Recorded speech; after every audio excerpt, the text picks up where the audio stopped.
Hey there, welcome back to Supercharged Fridays. It is 113 weeks.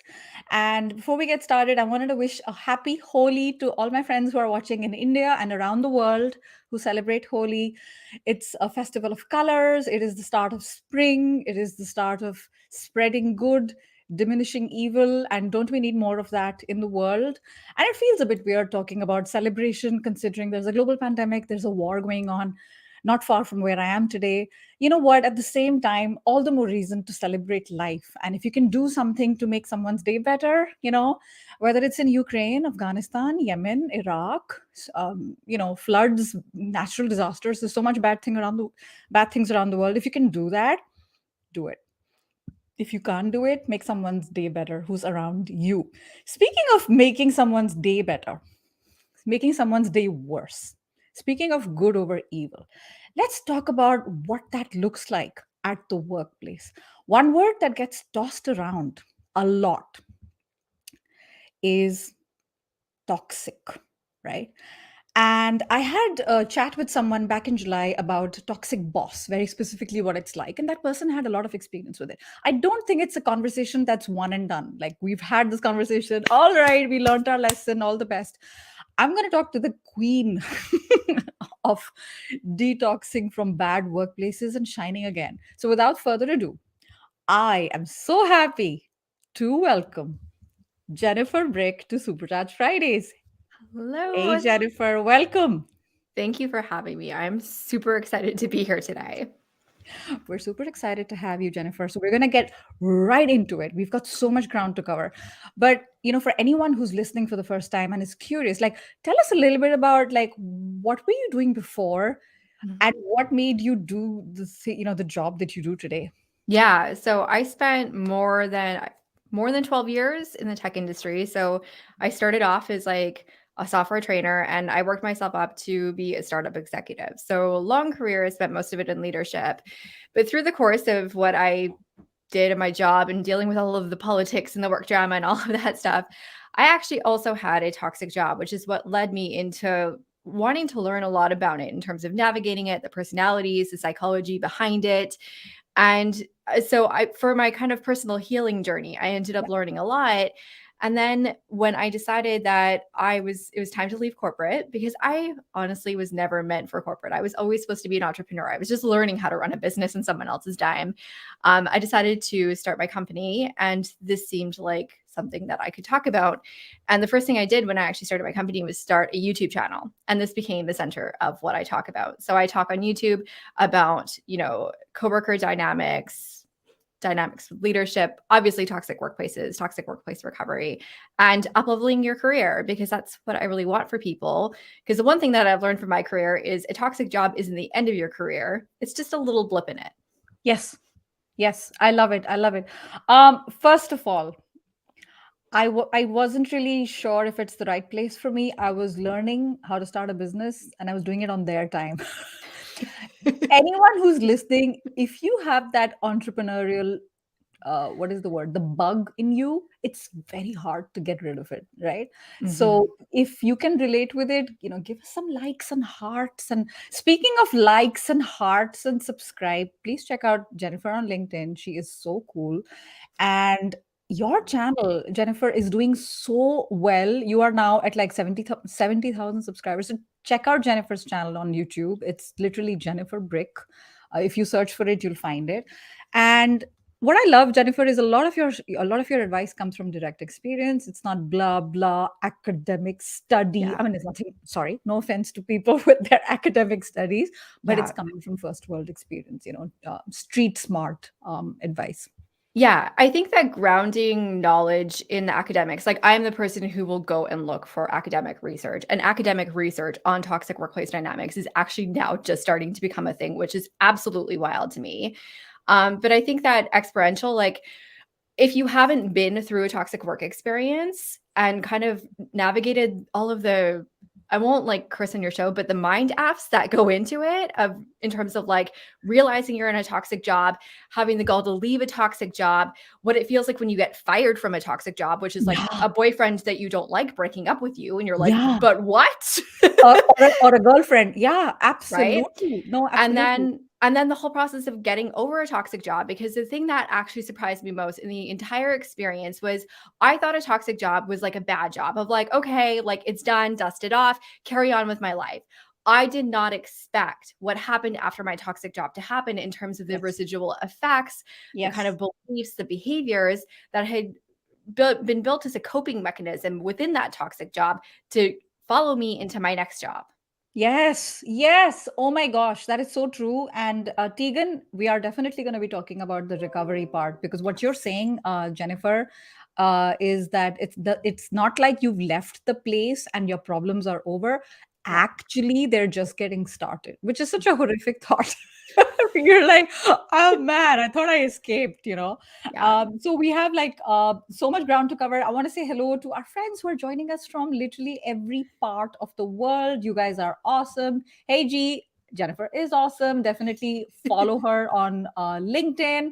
And Diana, I want to give a quick shout out, Diana, because you put in a comment saying that we met on your birthday live stream, which we did back in September. Actually, I found Jennifer before that. Diana and you had collaborated on how to have a good. This is a very interesting thing, and if I can, I'll find the video. How to have a good virtual interview online. I was like, Mhm. what does good lighting look like? What does bad lighting look like? What, you know what I mean? You guys That had video done was something, super fun.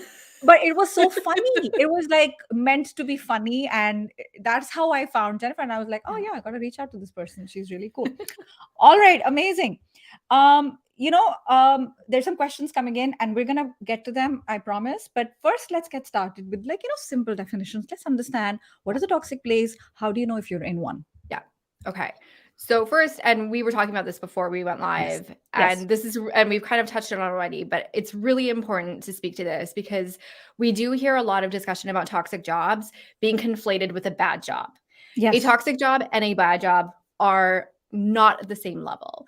Now, that isn't to say that a lot of the signs, experiences, stressors that are experienced are not similar, but the after effects of a toxic job are going to be much more significant and much more severe than a bad job. Now, a Yes. bad job can become a toxic job depending on length, severity, escalating behaviors, all of that kind of thing. But first, I really want to make sure that we're pulling those apart because I feel like a lot of the discourse is designed to scare you.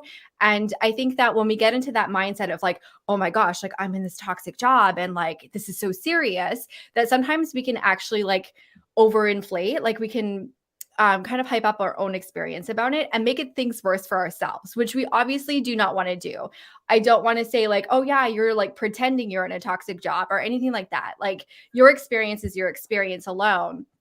But I really want to speak to that because it's something that quite honestly drives me a little bit bonkers when I see the conversations because I think it's coming from a good place, but it's coming from an uneducated place. And Mm. because discussion around toxic jobs, quite honestly, content wise, performs very well right now because a lot of people aren't in a good place with their careers or aren't feeling great at work, especially as we're transitioning back into office. It gets clicks. So I Yeah. want you to be aware of that when you do see these things. Is like, does this person really know what they're talking about?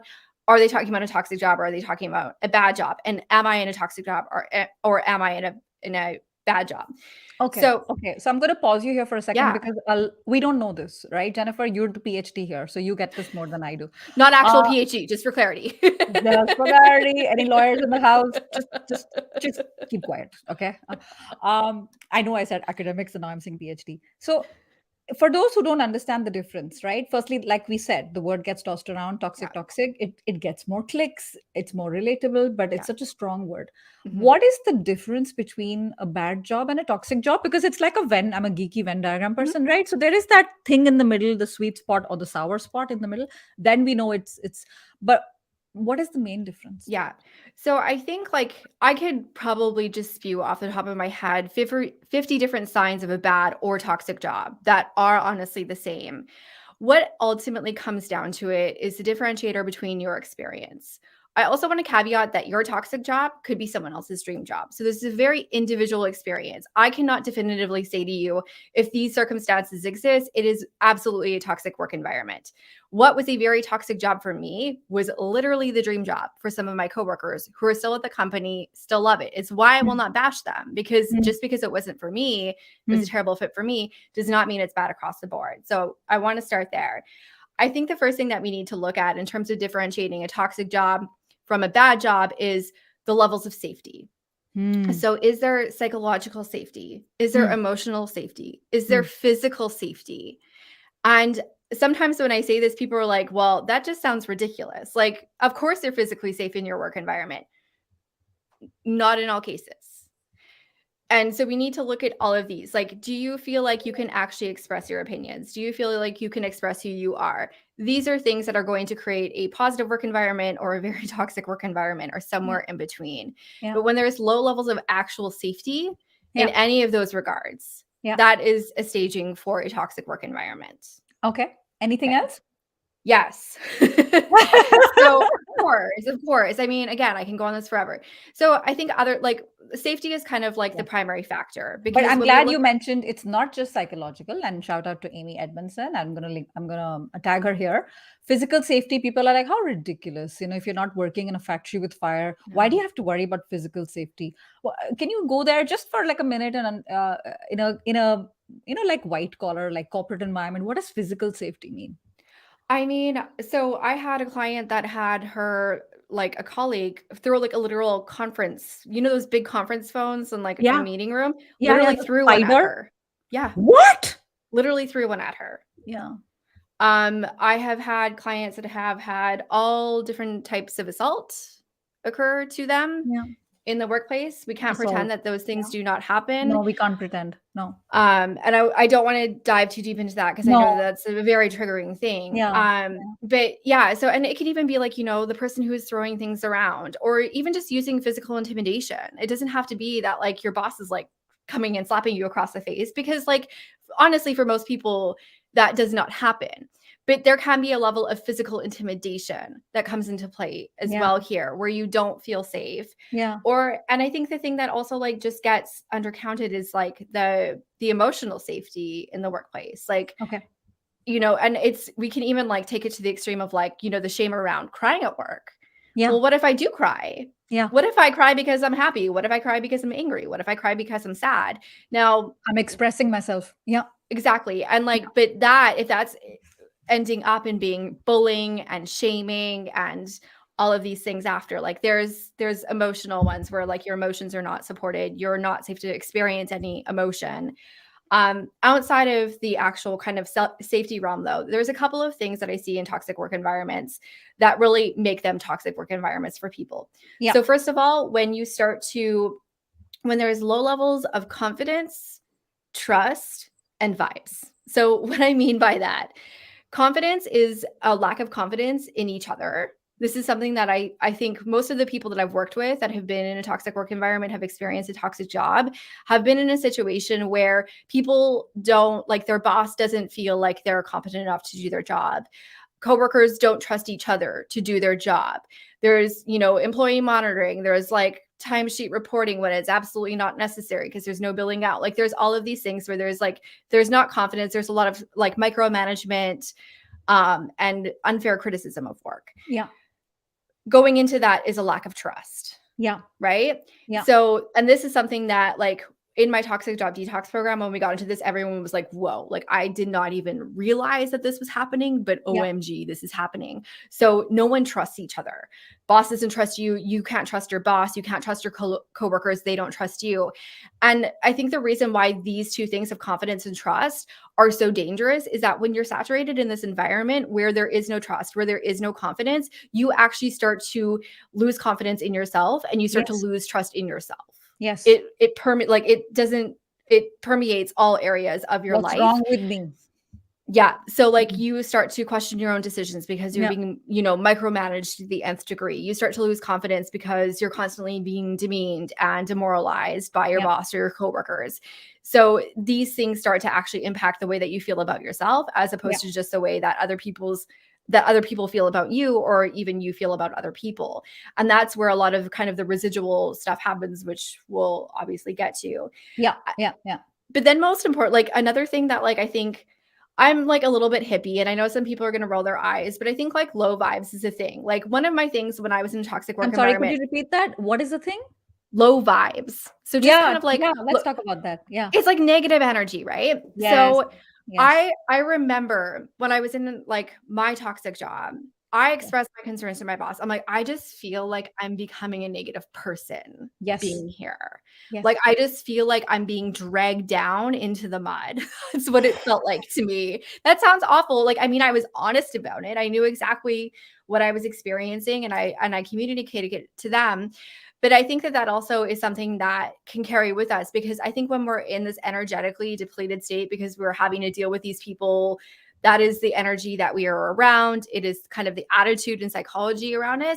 This can also be something that we don't know how to recover energetically from. Yes. So, and No, then there becomes a very lot true. of fear around it as well, which Yes. also, because the most common fear of people coming out of a toxic job, I'm going to be in another toxic job, which Yes. can also keep you in that like negative state. Loop. No, very true. Very true. Oh my gosh, I'm actually sweating listening to you because I've lived it, and Yeah. I remember. I didn't have to be told by my husband, but I remember thinking I'm not a nice mother, not a nice person at home anymore.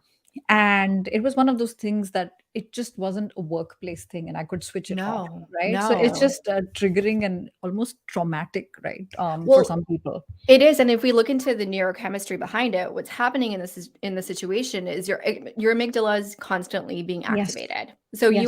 your sympathetic nervous system is always turned on. Yes. So that means that your behavior and your emotions become less rational. So Yes. you can't connect properly, but also like you're constantly living in fight, flight, and freeze mode. Yes. Yes. And that does not turn off when you walk in the door or walk out the No. door. No. That starts to be everywhere, like you. Like, I remember when I was in the situation, I had, like, my nightly rant session to my husband. So it was like, Yes. come home, make dinner, and, like, have a glass of wine and just, like, complain about the day. Never solutions. It was just, like, full rant. Like, it was And they are I'm so are surprised he's still if with me. we are lucky we have a supportive partner. We're so lucky. We're like, Yeah.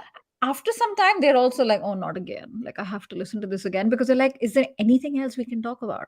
Well, and the natural person reaction, and I Yeah. think especially if they haven't been in that environment themselves, the natural reaction of so many people is, "Why don't you just leave?" Mm, mm. Let's talk about that because that is something that is part two of our discussion. We're a little over the halfway mark. There's a lot to talk about.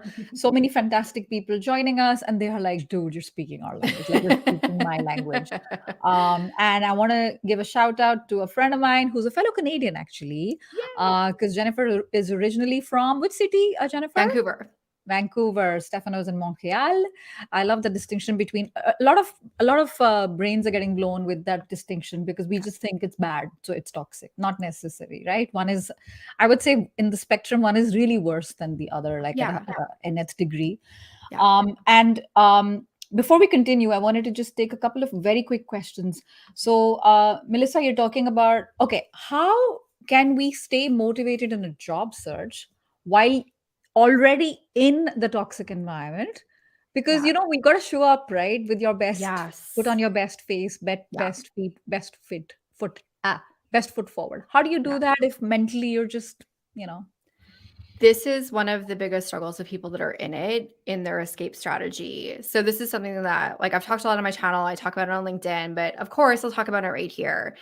So, like, we were literally just saying, though, like, you're in this negative vibe and it comes home with you. So, like, being in a toxic work environment is so depleting in terms of your energy, your emotion, your psychological resilience. Like, you're just, at the end of the day, you're done. Like, yes, it's like, I want to have my wine, I want to complain, and then I want to sit on the couch and watch Netflix and not talk to anyone. and Like, pass out that's it. Like, and then because, start the next day the right? same way? Because you're doing the things that, like, just fundamentally are going to restore you just enough to survive the next day. So how do you actually get past that? I'm a big fan of having an after work reset when you are in a toxic work environment, in order to get you your energy for to do, like, to take an hour or two to invest into a job search so that you can actually get out of that toxic job. So what that looks like for everyone is really dependent on what feels good to you. Now, I think that, I like to imagine it as a reset button. So it's like, it could be a 30 to 60-minute ritual. Maybe it's a 5-minute ritual for you. So I personally am a really big fan of any physical activity. So if you run, walk, and jump on your Peloton, if that's your thing, like, go to YouTube and find like a Pilates video to watch or something like that. physical activity is actually very, very restorative. It is going to help you get energetically into a better place. It can be something that helps you actually cultivate confidence and self-trust because you were showing up and taking care of yourself in a positive way. So I'm a big fan, like, and personally, I love a rage run. Like, they just feel really good, right? So that can be very helpful. Something like having a shower, like water and washing that energy off of you. Again, going full hippie here, but just like having a shower, like a shower cry, if that's the vibe of your day, just get it out because you're going to leave it in a better place. You know, calling someone that you love and who understands and will listen to you, but also help you feel better and you can have a laugh with, it's going to be something that helps you get into that better place. So And they figure, listen without judging. yes, Why absolutely. don't you try this? It's just a phase. Oh my God. Well, the scariest thing to me is that a lot of people that I've worked with, they've had people that they love and trust to speak to say, "Well, it can't be that bad." And so they're like Oh, being so gaslighted in the yeah, situation, not gaslighting. intentionally, but No. again, it's just because most people can't relate to the level of what they're Yeah. experiencing, right? So Yeah. they're thinking bad job because there's all of these people out here writing about toxic jobs that are just bad jobs that you should be able to brush off, right? Yes. So, and the other thing is I also think that like having positive inputs is something that's really important. So I think it can be very easy for us to kind of like stick with the drama and the negativity, you know, watching like the crime documentaries, like rant content, like on YouTube. It's easy to kind of stay in that level, but find, you know, if there's a podcast, it like come here and hang out with Sonal, like Mm, mm. find that actually gives you energy, makes you feel better. So Yes. having positive inputs and like creating your positivity bubble for yourself is something that's really important in order to get that energy to like execute your job search so that you can actually get out of that toxic job. Okay. Okay. Fantastic. So that is a very specific advice for Melissa's question on how do you sort of stay sane, right? Stay Yeah. positive and sane. And lots of comments here, a lot of people who are relating with what you're saying, Jennifer. So now let's talk about part two of this question, right? So you've already touched upon a few of them. Now, specifically, what can we do if we can't leave, right? Like, let's say Yep. we're trying or whatever, we're not even trying, but for some reason, we're stuck where we Mhm. are. Yep. What are some things we can do in that moment to feel a little bit better? Yeah. So, and first off, I just want to acknowledge that there is a million reasons why most people who are in a toxic job won't walk in tomorrow and quit or walk in on Monday and quit. You need a paycheck to pay your bills. Yes, yes, Maybe you have a five-figure bonus coming if you stick it out for 6 more months. Like, yes, yes. I've had clients that are working for government that they have a pension on the line. So they're gonna hang out for the next 2 years and just try to get through Yes. it, you Or know? So your equity is the vesting period. equity, your vesting, there's so many reasons that go into it. So I Yeah. think the first thing that you need to do is that if you can't leave it today, don't shame yourself for not leaving. Because again, I think there's a lot of outside voices that'll just be like, well, why can't you leave? And will try Yeah. to shame you for the fact that you're not just picking up and leaving. Or if you're actively trying to leave, that you're just not, you know, doing it immediately. Yeah, or So even our close family, right? They can also be like, "Hey, but I know you saved up yeah. and it's fine. You can afford it." Right? Or your mom has money in another state, right? She's sitting there, she'll help you out and you're like, And, you know, if that's an option and it's an option that feels good to you, take it. yeah. But if it's not an option that feels good to you, then don't. Like, I think that there are so many people who will tell you what you should and should not do in your life and in your career, but the Yes. true answers are the answers that you have within yourself. So that's like the first thing is like, no matter what your decision is, do what feels like authentic and aligned to you and don't feel bad about it. Yes. Now, when you're not walking in on Monday morning and quitting your job, there's a few things that you need to do in order to survive it and to be as unscathed as possible. Yes. So, first of all, it's really important to disassociate what is happening to you from your individual worth, confidence, and value. This is a big one because, especially when you're being criticized, when you're being undermined, when your work is being sabotaged, these are all things that we take very, very personally because we identify ourselves with our work. Most of us do. That Yeah. is something that has become a norm in most cultures. Of course, we can rant forever about the fact that you're not your job. We can do that another time, though. but disassociating yourself from the way that people are treating you from who you are. Because how someone treats you actually doesn't have anything to do with you. It really doesn't, especially when we're in a toxic work environment where, quite honestly, when we look underneath, we're usually dealing with some level of personality disorders, narcissistic tendencies. There's all sorts of reasons and pathologies that literally have nothing to do with you that you can't change about that person. Um, Also, on that point, accept that you can't change the people around you. You can be who you are. You can try to inspire people to uplevel themselves. I think that staying in alignment with your values and your ethics is really important. So just because, everyone is gossiping about each other and getting all up in each other's business and sabotaging each other, don't go to their level. It's just not going to feel good for you. And it's going to make you feel worse, both in the job and when you go on to the next one. We talked about positivity boosters. I think that's really important. I think like having like the post ritual is especially important for when you are, activating that job search. But I think that's important all the time anyways, because you don't want to feel like that every night where you just need to like go and tune out and like unplug from yourself, right? Like we want to be plugged into ourselves. But also like having a pre-work ritual where like you can hype yourself up as much as possible of like, if you are someone who's into meditating, like meditate and envision yourself in a protective gold bubble. I'm serious about that. It helps. But if that's not your vibe, again, like getting the positivity inputs and finding things that elevate your mood, make you feel better, make you feel confident. And ultimately, what we really want to do here as well is make sure that you're increasing your self-awareness. Hmm. And by that, I mean, just because you're in a toxic job and you are not being made to feel good about yourself, to believe good things about yourself, doesn't mean that it's true. And this is where we can start to tap into, okay, well, objectively, what am I accomplishing? Like, what are my actual metrics of my performance? Like, what progress am I actually making in spite of all of the things that were going on?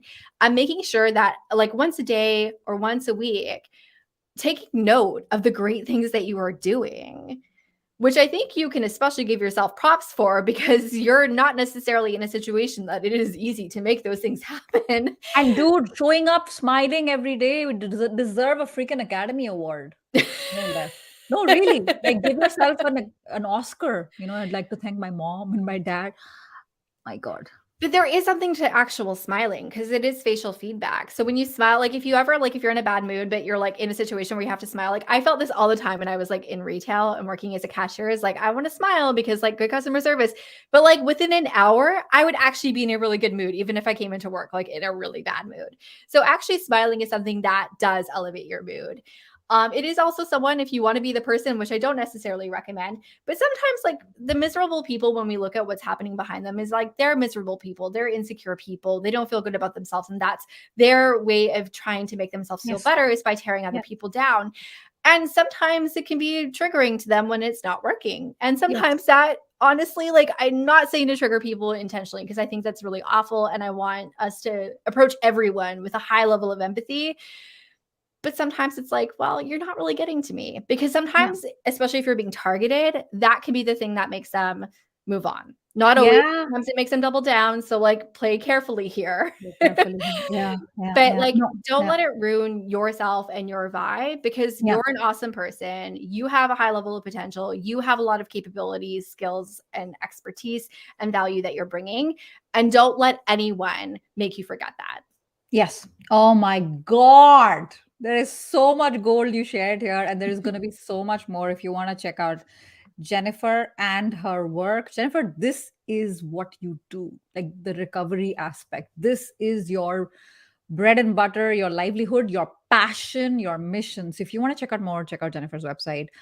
Check out her LinkedIn profile, but also check out her website, which is captecasolutions.com. All right, I'm going to do a quick recap because it was too good to not recap. Okay. First thing, what I want to say is that what you said was you got a divorce, you got to uncouple. I don't know why I was thinking of those words. That the thing that's happening to me is not me. Mhm. It's not me that's the source of toxicity. I'm not the toxic one. It's the Yeah. situation, right? Yeah. And it's not the same. Your work is not who you are. There's more to you. You're a good person. You come from a nice family. You're caring as an individual. It's so important to separate that. And I'm sure there's a lot more to it. And this is limited time we have today. Mhm. This one I've heard so many times, and I think that we need to hear it again and again. Jennifer, you and I have Mm. a YouTube channel. How many comments do we get that the old Jennifer and the old Sonal, it would make us cry. And now I'm like, you can't touch me, right? So it's like No. the feedback they give Yeah. has nothing to do with you and No. everything to do with them. Yeah. Obviously, we're differentiating. I'm not saying, constructive criticism is not useful. That's different. I don't want to be that defensive Totally that different league. Totally yeah, different league. Sonal, your YouTube intro was 2.5 minutes. We think you should. It has nothing to do with. No, no, no, no, no. That's good feedback, but there is a clear difference, right? When people just Mhm. they don't know what you're going through, but they just wanna. They're just full of unnecessary feedback. So be careful who you take that feedback from. It has nothing to do with particularly the nasty one, right? Mhm. The third thing you said was as tempting as it can be sometimes, do not join that negativity, do not succumb to it. You're going to get worse. It's not helping you, Yeah. right? And I love that you said earlier the post work ritual, right? Shower, rage run, what cleanse the horrible icky thing from your body. Like you're almost Yeah. like, yeah, it's a proper sacred ritual, right? Mhm. But you're also saying like hyping yourself up, getting ready, Mhm. visualizing. You don't have to, if you think it's too hippie, please try it before you deny it. I follow someone called Gabrielle Bernstein, right? And Mhm. she talks about imagining a cloak of protection and a wall. Yeah. And those people are coming and coming and coming, and you are like, they're like, why is she still smiling? This is bothering me. And you're like, it takes a lot of practice to get there. You Yeah. look silly, but you're at peace, Yeah. right? Well, and So, even having like, an affirmation throughout the day to like yeah. remind yourself, like, I am Teflon. Yes. Yes, my goodness, that is very true. And Diana, what you said is very true. Karma, I heard this recently by Deepak Chopra. Karma never forgets an address, Mhm. right? So do not forget that you don't want to ever join. And my friend Risto, who is a coach who's up north in Finland, he says, okay, these are my key takeaways. My first, recognize the top awareness, right? The first Mhm. step. Second Yeah. step, learn some coping mechanisms, some sort of therapeutic knowledge, and find the fields of glory that bring you joy and self confidence. Because life is long. People say life is Mhm. short, but it's long. It doesn't have to be, the failure doesn't have to go on, right? Not Yeah. sorry, not failure. The sadness doesn't have to go on, Yes. based on what you're sharing. Good morning, Kevin. Hopefully, the time difference. This is the last time I believe they're going to do time change in the in the US. I'm so I stupid. hate Anyway, time change. oh my God, that is really true. So we're having a fantastic feedback here, and in terms of recovery, right? It can also be physical because Mhm. when you're in a toxic work situation, the pain, it's not only psychological, emotional. It it um what is the word, it manifests itself in, I've had a client who lost one eye.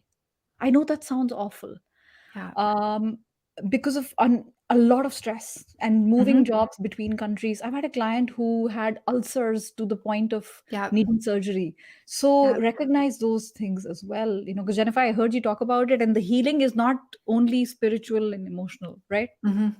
Yeah, yeah. Absolutely. Okay. Okay. I don't see any other questions, but I want one thing. I think people are absorbing what you shared because it's a lot. And what is the one thing you want our audience to take away from today? Yeah, I think actually, like, kind of going from something that you just said in terms of permanence, of when you are in a toxic job, it feels like all jobs are toxic. You're always going to feel this way. This is just the way that it is. And it's hard to imagine the light at the other side because it can be hard to see the light at the other Yes. side. Yes.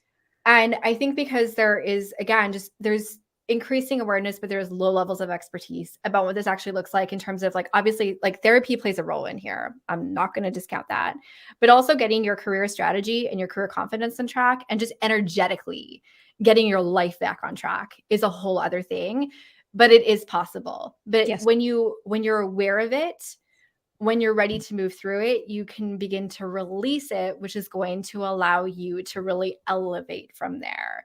And I think that it sucks to go through it. And I hate to be that person who's like, well, everything has a purpose. Like, I wouldn't trade my toxic job situation because I feel like the level of confidence and empowerment and everything that I have coming out of it, I could not have gotten to this level if I hadn't have been through the obstacles that I've been through. So it feels hard, but doing the work once you've left to get yourself back is worth it because you're worth it. Oh my God, L'Oreal hair flip.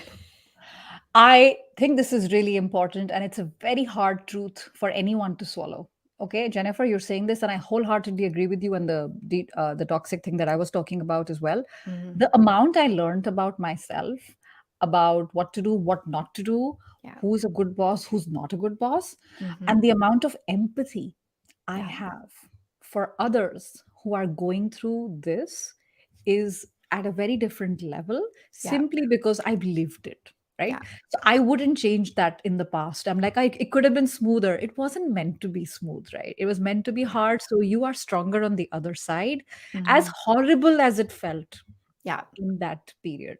So Yeah. that is so, so cool. Really, really love it. So I'm going to do a quick recap of our conversation. We've talked about a lot. First of all, follow Jennifer Brick. If you're not following her already, I've said it 5 times. What is the matter with you? What are you waiting for? It's Christmas. Okay. Be kind. Be kind. I was kidding around. If you're in a toxic work environment, right? First of all, what is and what is not a toxic work environment? How is it different from having a bad job? Because they're not the same thing. We Mhm. talked about that. We talked about what are some of the things we can do to keep our sanity in check, particularly if we're not in a position that we can leave in right now, right? So there's so many things. If you're just joining us, welcome. We're leaving, so it's like late to the party, but do catch the replay if you can. I'm gonna watch it again twice because I need to take like serious notes here, because I think this conversation is going to help so many people. And if you're watching this and you're like, oh gosh, this is so useful, tag your friends. If you want to keep it anonymous, just share this link with your friends if you're watching on YouTube, Facebook, or LinkedIn. And if you're on LinkedIn here, use the entire line of reactions, give a clap, give a heart, give support, everything for Jennifer. You are so awesome, Jennifer. Thank you so much for your time today. Thank you for having me. All right, everybody. So take care of yourselves. And to my friends back in India, once again, a very happy Holi. We shall see you next week. And our friend Diana, who's watching, who actually got Jennifer and me together, is live with me next week. And we are talking about another one of those buzzwords that toxic. That one is personal branding. And Jennifer is gonna blow your minds. So definitely catch us at the same time next week. The US and Canada are still on that weird time zone. So whatever time you're watching today, it's the same time next week. Bye everybody. Thank you for joining us and have a lovely Friday and weekend. Bye.